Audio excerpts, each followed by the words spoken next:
I dok su neki razgovarali o hramu, kako ga resi divno kamenje i zavjetni darovi, reče Isus: doći će dani u kojima se od ovoga što motrite neće ostaviti ni kamen na kamenu nerazvaljen. Upitaše ga: učitelju, a kada će to biti? I na koji se znak to ima dogoditi? A on im reče: pazite, ne dajte se zavesti.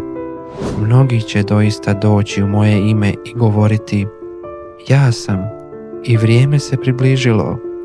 Ne idite za njima, a kad čujete za ratove i pobune, ne prestrašite se. Doista treba da se to prije dogodi, ali to još nije odmah svršetak.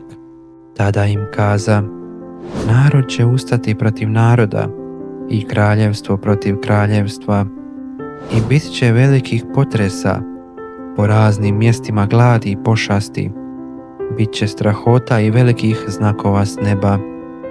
No prije svega toga podignut će na vas ruke i progoniti vas, predavati vas u sinagoge i tamnice, vući će vas pred kraljeve i upravitelje zbog imena mojega.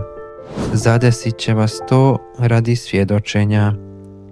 Stoga uzmite k srcu, nemojte unaprijed smišljati obranu, da ja ću vam dati usta i mudrost, kojoj se neće moći suprotstaviti niti oduprijeti nijedan vaš protivnik. A predavat će vas čak i vaši roditelji i braća, rođaci i prijatelji. Neke će od vas i ubiti, svi će vas zamrziti zbog imena mojega, ali ni vlas vam s glave neće propasti, svojom ćete se postojanošću spasiti.